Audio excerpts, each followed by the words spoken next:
बघा मित्रांनो, share force reinforcement मध्ये राहिलेले प्रॉब्लेम आपण काही घेऊन टाकू. हा बघा, बी दिलेलं आहे, a beam of 250 mm and 415 mm effective depth reinforced with 4 bars of 16 mm diameter grade 415. हा FY 415. Share force of the support is 90 kilo Newton. Share force म्हणजे VU दिलेला आहे. किती दिलेला आहे VU? 90. त्याला 1.5 ने मल्टिप्लाय करायचं. 1.5 ने मल्टिप्लाय केलं तर किती येतो आपला VU? 135 mm. नंतर design the share reinforcement use M20 concrete and 6 mm diameter vertical stirrups. एक लक्षात ठेवा, 6 mm diameter vertical stirrups of 415 steel बनलेला आहे तो, म्हणून आपण 415 घेणार. नाही तर 6 mm डायमीटरचे प्लेनच असते. तर 6 mm डायमीटर मध्ये किती घ्यायचं? 250 घ्यायचं. किती? हा सॉरी, हे kilo Newton. Sorry, 135 kilo Newton. आता बघा, लक्ष द्या. सगळ्यात पहिले आपल्याला काय करायचं? टाऊ व्ही काय मित्रांनो? VU upon BD. VU किती आपल्याकडे? 135 इंटू 10⁻³ BD किती आहे? 25 इंटू 415. मिनटं पारचे प्रॉब्लेम पण मी तुम्हाला टाकून देईन उद्या किंवा परवा. किती आहे तर फास्ट सांगा. हे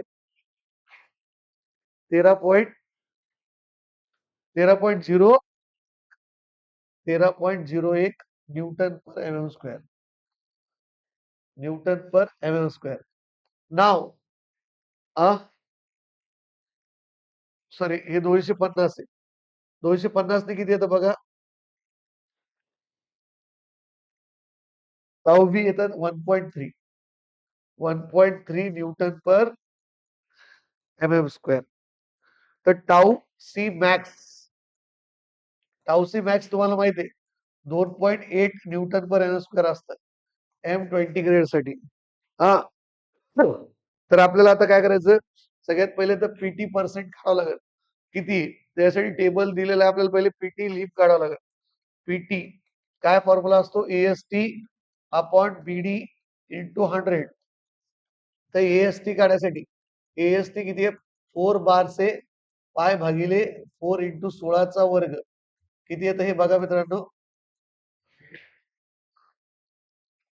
AST किती येतं? 804.24 किंवा 25. हा तर 804.24 डिवायडेड बाय बी किती आहे मित्रांनो? 250 इंटू 415 इंटू 100. किती येतं हे? PT लिम किती येतं फास्ट? 0.78 येतं का?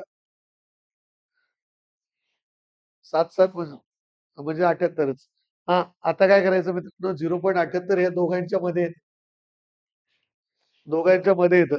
तर मग आपल्याला टाऊ सी काढण्यासाठी फॉर्म्युला वापरावा लागेल. What is the formula of tau C? Tau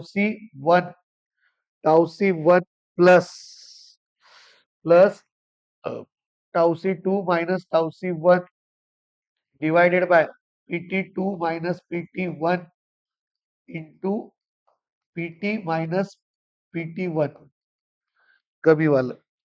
हा तर बघा, हा फॉर्म्युला वापरू शकता तुम्ही किंवा डायरेक्ट पण व्हॅल्यू टाकू शकता.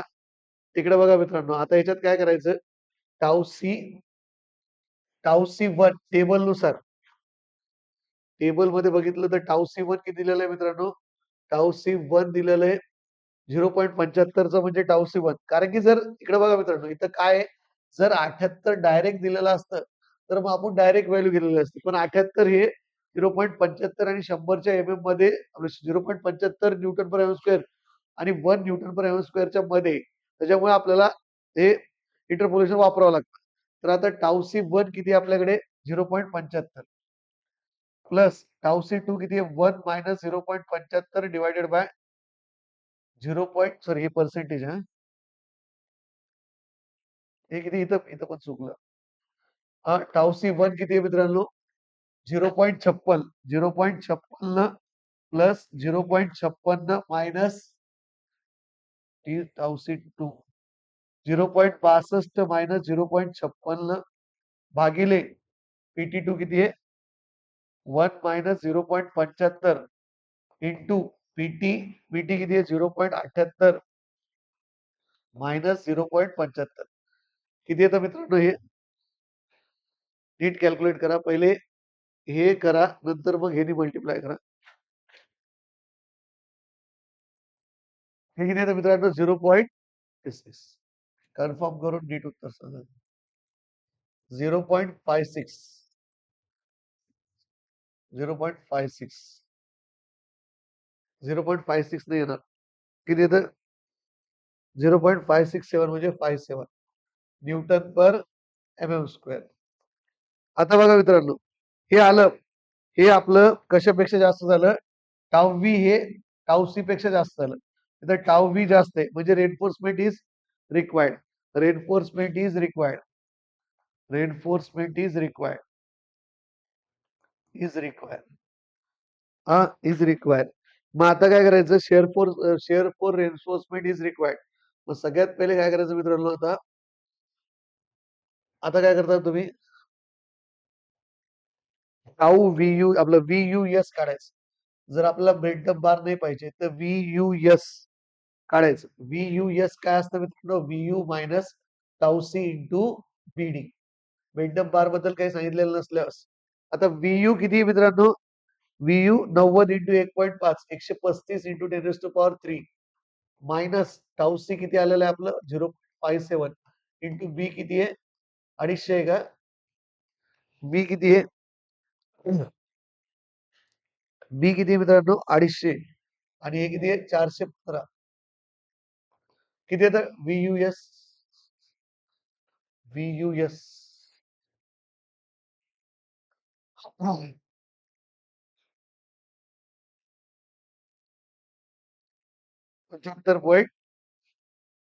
75.86 इंटू 10⁻³ न्यूटन व्हीयूएस आलं तर व्हीयूएस आलं तर स्पेसिंग काढण्यासाठी काय फॉर्म्युला आहे आपल्याकडे हे व्हीयूएस इज इक्वल टू व्हीयूएस व्ही असतं जर बिल्टअप बार नसत तर हा तर एस व्ही काढायचं आपल्याला स्पेसिंग तर 0.87 F Y into S V into D हा अपॉन व्ही बघा मित्रांनो 0.87 इंटू एफ वाय बघा 6 mm चा बार असत तर एफ वाय 250 घेतो पण इथं पर्टिक्युलर प्रॉब्लेम मध्ये तरी एफ वाय 415 घ्या म्हणलेला आहे म्हणून आपण 415 घेतो नाहीतर जर काही दिलेलं नसलं आजूबाजूला त्याच्या तर 250 घ्यायचं हे 415 एएस मी किती घेताल 6 इंटू 6चा वर्ग इंटू पाय भाग गेले 4 इंटू 2 मागे पुढे घेतलं चालतं हा इंटू डी किती आहे 415 किती येतं बघा हे डिवायडेड बाय 75.86 इंटू 10⁻³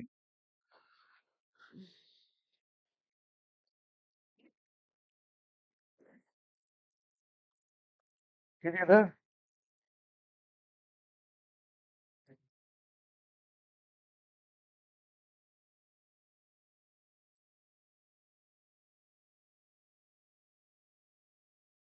हे बरोबर आलंय का रे तुमचं हे लोड हे चुकीचं दाखवतंय पुस्तकात वेगळं दाखवतं 8,000 काहीतरी आलं अरे हे जे दाबलं नाही दाबलं तरी तसं काही नाही 8 स्टार्टिंगला 8 म्हणून बरोबर ना 135 इकडे बघू 2 मिनिट थांबा 111.69 ना 2 मिनिट 135 हा चेक करतो एकदा 135 इंटू 10⁻³ मायनस 0.57 इंटू 250 इंटू 415 हे 250 ना बी बरोबर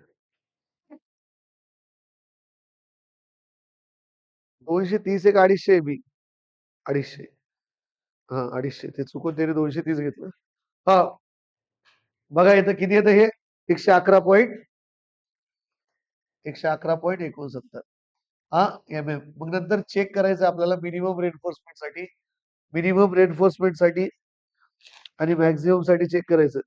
तर मिनिमम साठी एस व्ही मीन काय असतो formula 0.87 FY ASV divided by 0.4 B 0.4 B 0.87 415 जास्त करून साहेबला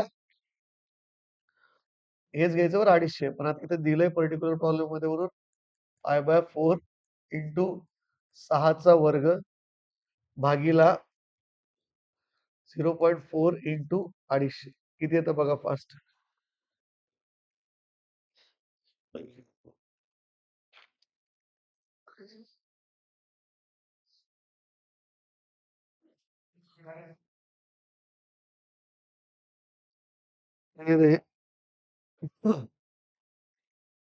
पुस्तकात उत्तरात 230 घेतलेले मित्रांनो प्रिंट मिस्टेक आहे. फायनल उत्तरात एसव्ही मीन किती येतं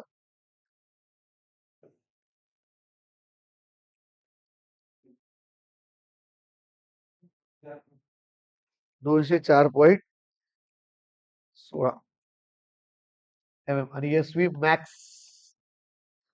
मॅक्स काय येतात 0.75D किंवा 300.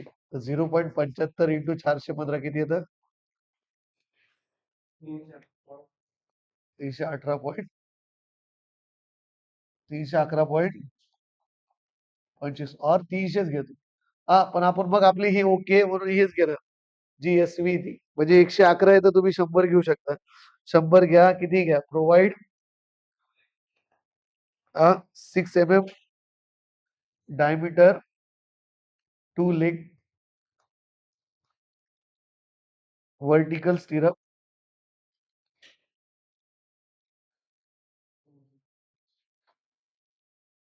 @ 100 घ्या किंवा 111 घ्या तुमचं बरं सीसी. बघा मित्रांनो बाकीचे प्रॉब्लेम सेम आहे. पेंटअप बारचा व्हिडिओ याच्यानंतर कधीतरी टाकतात. धन्यवाद. बस झालं ना एवढं.